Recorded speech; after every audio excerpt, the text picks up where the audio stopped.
মিলিয়ে দিচ্ছি।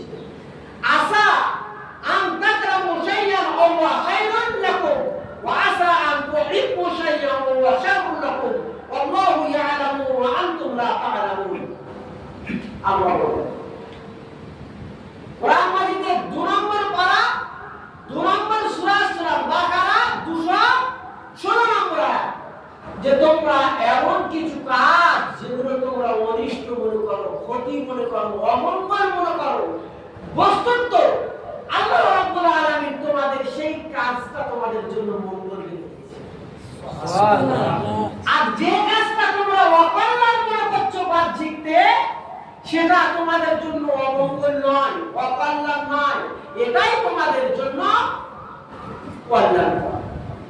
তাহলে যেটা কল্যাণ মঙ্গল মনে করছি সেটা আমাদের জন্য অমঙ্গল, আর যেটা অকল্যাণ মনে করছি সেটা আমাদের জন্য কল্যাণ। আল্লাহ পাকে বলেন, কে বলছে বক্তাকে? বক্তা স্বয়ং আল্লাহ।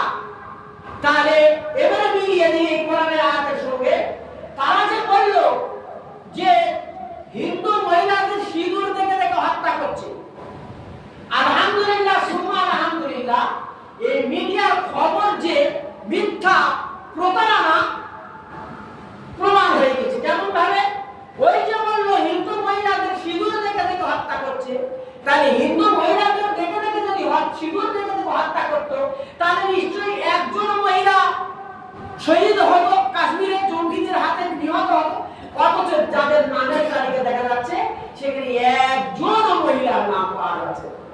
আল্লাহু আকবার। তাহলে তারা যে মিথ্যাবাদী, সেই মিডিয়ার মাধ্যমে তাদের অজান্তে সত্য কথাটা প্রকাশ হয়ে পড়েছে। আবার বলুন, যেখানে বলা হচ্ছে হিন্দুরা মুসলিম ন্যাংটো করে কাপড় খুলে খুলে দেখা হচ্ছে, এটা অপপ্রচার। নিহতের তালিকায় দেখা যাচ্ছে সেখানে 15 জন মুসলিম নিহত হয়েছে। তাহলে যদি শুধু মুসলিম হিন্দু নেতাকে হত্যা করা হতো, তাহলে নিশ্চয়ই 15 জন মুসলিম নিহত হতো না। তাহলে তাদের কথায় তাদের জালে তারা জালে পড়ে গেছে। ফলে কি হয়েছে? কিছু ঘুরতে গেল তো তারা চেয়েছিল মুসলিমদের বদনাম করতে, ইসলামের বদনাম করতে, কিন্তু তাদের মধ্যে থেকে এমন কিছু মানুষ বার হয়ে এসেছে যে তারা প্রকাশ করে দিয়েছে আসল খবর যে এগুলো সব ফাঁদাবাদী, মোদি মিডিয়া ফাঁদাবাদী। জানেন ভারতবর্ষের 7 থেকে 8 জন মেজর তারা হচ্ছে এগুলো একটা চাল ছাড়া কিছু নয়, মিডিয়ার মাধ্যমে চলে এসেছে, ভিএসএফ বলছে।